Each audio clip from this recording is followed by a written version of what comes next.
And this is where we begin the life and the death of Pope Francis. Headlines around the world this morning declaring Francis a man of peace and a pope who reshaped the church.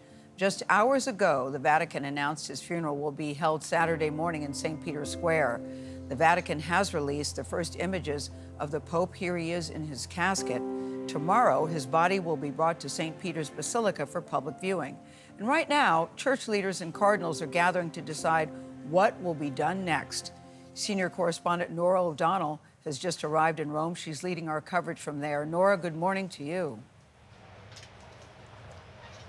Oh, good morning, Gayle. That's right, from here in Rome. You know, I have been here 3 times in the last year, and I have never seen it this full of people. We're talking about mourners from all over the world who have come just to be near the Pope of the people and say a final goodbye. It has been just over 24 hours since the Vatican's Camerlengo announced the news, one day after we saw Francis make his final public appearance on Easter Sunday. The Pope's doctor says he died after a stroke that caused heart failure. The Vatican announced some new timings. We've got some new details this morning for the Pope's public viewing and then the funeral. We learned about that earlier this morning.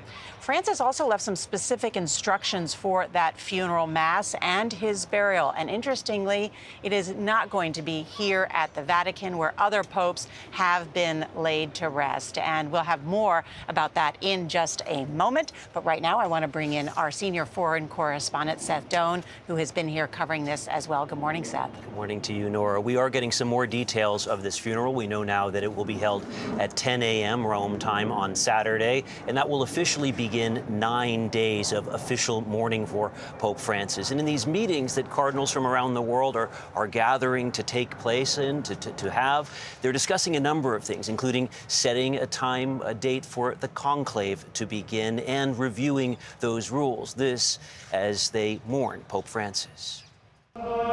With Swiss guards, as always, by his side, clergy and Vatican insiders got a private chance to pay their respects to Francis.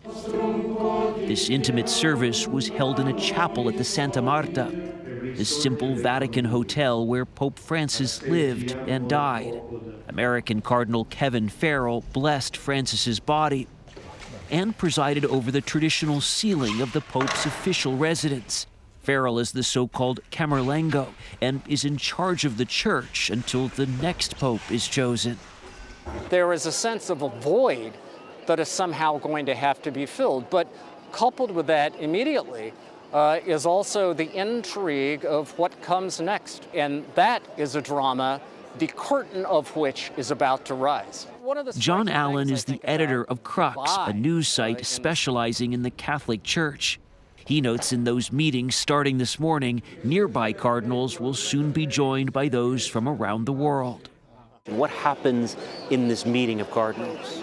The really important part of these meetings begin when cardinals begin giving programmatic talks about where they believe the church stands and what the profile of the man is needed to carry it forward. Now, let's be clear. These are not the Iowa caucuses. Nobody's going to be standing up barnstorming on behalf of their preferred candidate, but this is as close to political sausage grinding as we're going to get in the process of electing the next pope. The politics behind selecting the next pope are in stark contrast to what we saw just 2 days ago.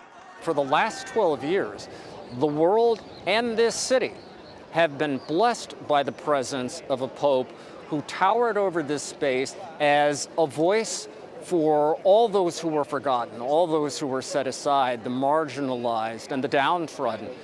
I mean, you go to... And John Allen also added that Pope Francis went out as he came in, being present and with the people.